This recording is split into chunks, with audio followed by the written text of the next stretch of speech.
This is National Native News. I'm Antonia Gonzalez.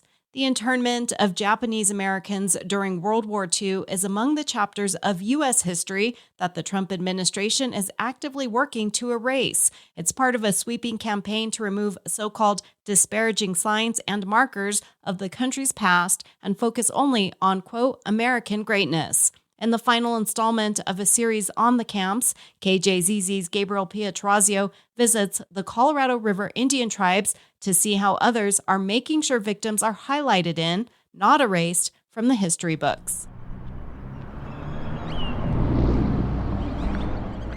Inside a strip mall owned by the tribe, hundreds flock to its museum in Parker. Director Valerie Welsh-Tabo says her space used to be an old swimwear shop. Tucked in one teal-hued corner is an exhibit dedicated to the posting camp's 18,000 internees. This was already up here, this structure in this store. And I said, let's hang on to this. Just because of where it was situated and because of the design, it just spawned that idea. To honor Poston's past. Another way the museum is paying respect is by welcoming Soto Zen Buddhist priest Duncan Ryukin Williams and his virecho. Cho means like a book or a registry. And so we created a book with everybody's names in it and said, how do we honor everyone? And we came up with this idea of stamping or placing this mark under people's names. The Japanese word ire essentially means to console the spirits, and that's what Williams hopes his book does by bringing forth personhood and dignity one name at a time.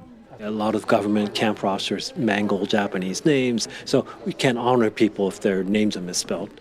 And their goal is to make sure all 125,284 people whose names are printed in this book get at least one mark of acknowledgement. There's still 30,000 names unmarked, but Williams has a plan. We'll just systematically, from the beginning of the book, invite the general public to come and place a mark under the next name in the sequence of names that doesn't yet have a mark. Myself included. I think this person, Hisayo Kotsubo, does not yet have a stamp. She's born in the year 1897. So if I could ask you to just place this stamp right under the letter H. Their blue-tip stamp is no bigger than your thumb. Some even practice that art of dotting with Susan Kamei. It's a personal story. Her parents, grandparents, and one set of great-grandparents were internees. Her dad's side was brought to Poston, while her mom's ended up in Heart Mountain, Wyoming. I try to put myself in their shoes. 84-year-old Janet Brothers doesn't have to imagine, because she lived it. I was here at camp as a baby. I was 6 months old, feeling the heat, looking around, seeing the desert and the mountains, knowing that that's what my parents saw every day. It was very emotional for me. For National Native News, I'm Gabriel Pietrozio reporting from Parker.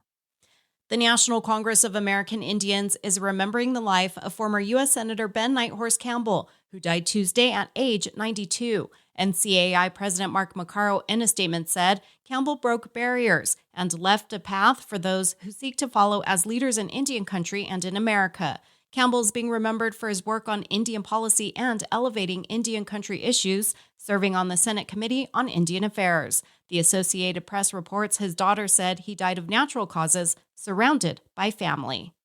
I'm Antonia Gonzalez.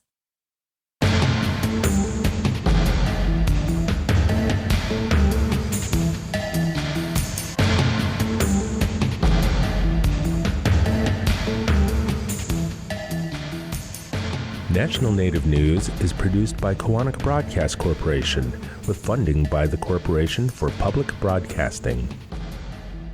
Tribal Development Partners, helping tribes build toward their goals through 105L leasing and essential facility development, empowering sovereignty, strengthening community.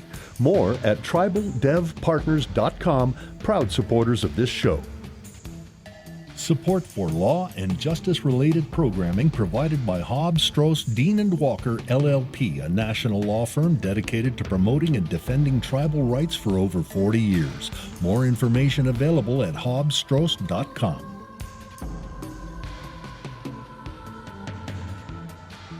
Native Voice One, the Native American Radio Network.